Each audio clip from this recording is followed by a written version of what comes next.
So in the previous example, we know that it is a line because there is no squared on the x.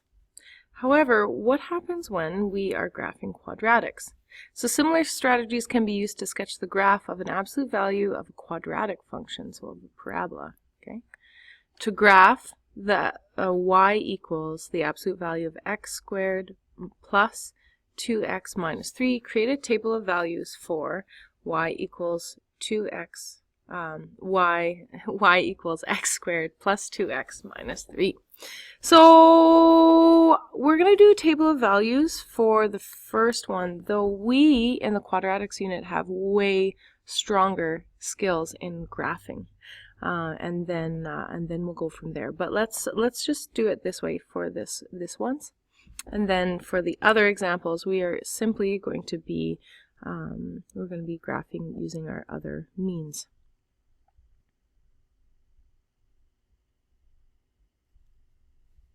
So if I were to substitute -4 into x, it would be 16 minus 8, which is 8 minus 3, which is 5. If we were to take the absolute value of that, that would simply be positive 5 as well. If I were to substitute -3 into x, -3 squared is going to be 9 minus 6. So that would be 3 minus 3 would be 0. If we were to take the absolute value of that, it would also be 0. So here's where it gets a little crunchy. Y equals -2 squared. Okay, -2 squared is 4. Minus 4, which is 0, minus 3 is -3. And the absolute value of this is going to be positive 3. There you go. There's the difference. -1 squared is positive 1. Minus 2 is -1. Minus 3 is going to be -4. When we take the absolute value of it for a y value, we're going to have that as positive 4. If I substitute in 0 here, I get -3. Ah, good. Our pattern is back. This is also going to be positive 3. And if I substitute in positive 1, 1 plus 2 is 3 minus 3, which is 0. Absolute value of 0 is great. And then 2. 2 squared is 4 plus 4, which is 8, minus 3 is positive 5. And the absolute value of positive 5 is positive 5. So let's graph this thing, shall we? So I'm gonna make my lines a little bit thicker. Maybe here. Okay. So here are my... And I'm gonna thin it out just a little bit. So for my arrowheads, remember x and y.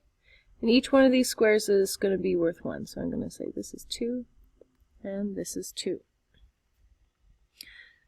So first things first, I'm going to graph my just plain old parabola. Okay, so when x equals -4, so -4 and 1, 2, 3, 4, 5.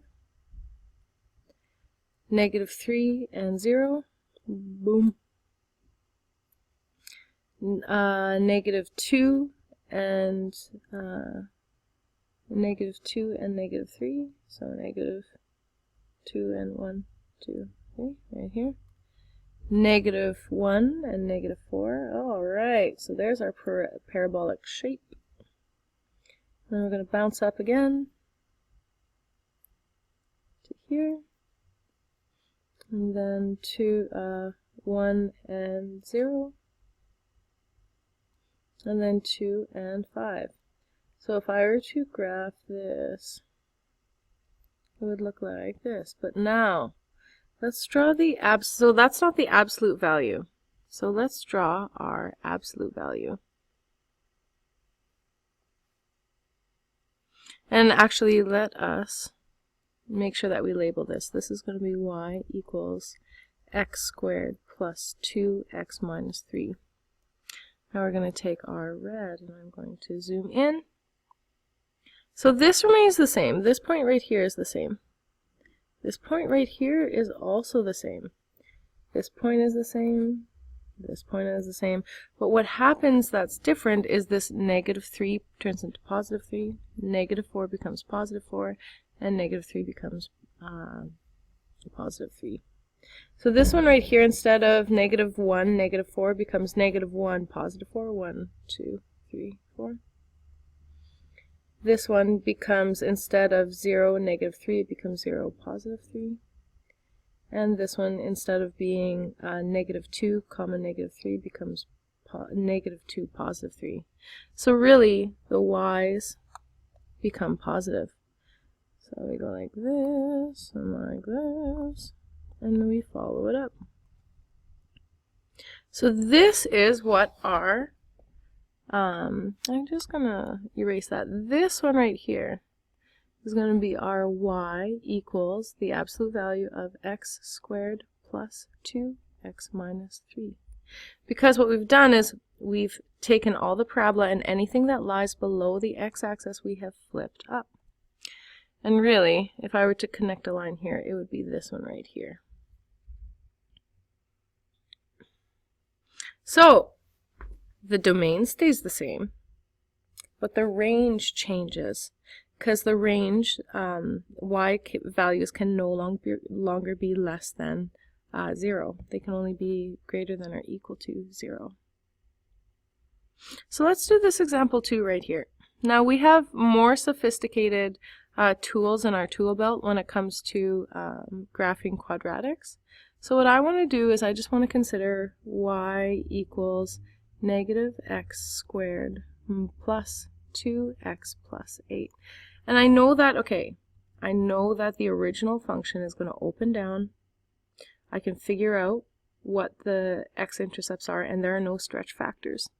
So if I were to say -x squared minus 2x minus 8, I can factor this to get my x-intercepts. Y equals negative, and then x minus 4, x plus 2. And I know that there's no stretch factor, which is great. So let's figure this out here. I'm going to go to this one just because I want to really emphasize where the axes are. Don't forget to label them X, Y, and write your scale 2 and 2. Each one of these blocks is just going to be 1, so I just labeled the 2 because it's easier to see. And I know that my x-intercepts are at x equals 4, so 1, 2, 3, 4. This is for the original one, and x is -2, like that. So I know that these are 1, 2, 3, the distance of 3 apart. So, and I know that it opens down. So if I were to go 1, 2, 3, I know that if I were to go 3 in the x direction, my y direction in an unstretched would be 9. So 2, 4, 2, 4, 6, 8, 9. Perfect. So I'm going to go right in between here. I'm going to just graph it.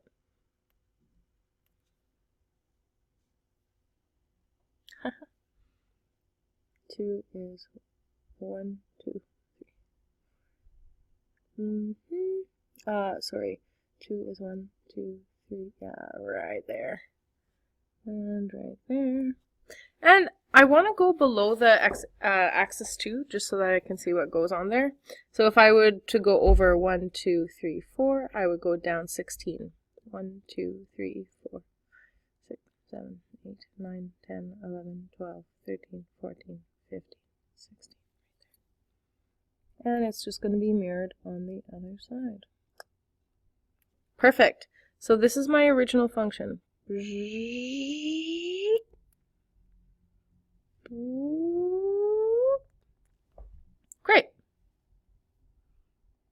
So label it y equals -x squared plus 2x plus 8. But what about that absolute value function? So let's get into our red. These guys right here are critical points. And actually this whole thing stays, okay, because it's above the x-axis. The only thing that changes is anything that's below. So instead of being at 1, 2, 3, 4, 5, and 1, 2, 3, and negative 7, we're going to be at 5 and positive 7. Right there. I'm just going to use this 7 here to go over here to mirror this one. So then it actually goes like whoop, whoop, like that. So this right here, while this is our original parabola, this is our absolute value. So then I would say, okay, I'm using f and y actually interchangeably. Sorry, f at x. Let's say that this right here is f at x. The function f at x is going to be the absolute value of x. Oh, sorry. The absolute value of negative x squared plus 2x plus 8. Great. So the x and y intercepts, so I'm just going to get into a little bit of a thinner writing utensil here. So for A, let's look at it. So the x-intercept here is going to be at 8. Sorry, the y-intercept where x equals 0 is going to be 8, so y equals 8. So y-intercept, x-intercepts occur at negative 2 and positive 4. B, sketch the graph. Done. Okay, sketch the parabola, and then anything that is below, make sure that you mirror it up, because only the y is the thing that is going to be the absolute value. Only the y is going to be made positive. The domain and range, I'm going to do it both ways. X is an element of the reals, so for domain, or negative infinity to positive infinity. Range, y such that y is greater than or equal to 0. Y is also an element of the reals. Or we can use interval notation and we say 0, comma, positive infinity. Just like that. And then D. This is a little bit scarier, a little bit different, but I think that you guys can handle it. So what we're going to say is for this middle section, it is simply this, because we haven't done anything to flip it up. Sometimes we are going to be flipping up this middle section, and in that case it has to be changed. But what does not have to be changed is right here. So y equals x, negative x squared plus 2x plus 8.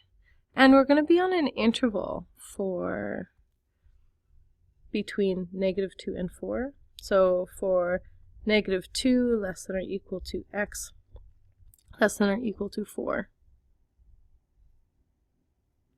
And we say that y equals the negative of that. So negative x squared plus 2x plus 8 for x less than so for x less than negative 2 or x greater than positive 4. Why are we choosing those? Because these are our critical values. This is where it changes.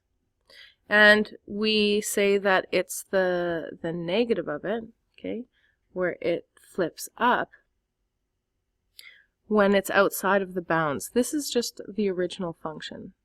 We've gone over it twice, so that's how we know. So y equals negative x squared plus 2x plus 8 for values between for x values between negative 2 and positive 4.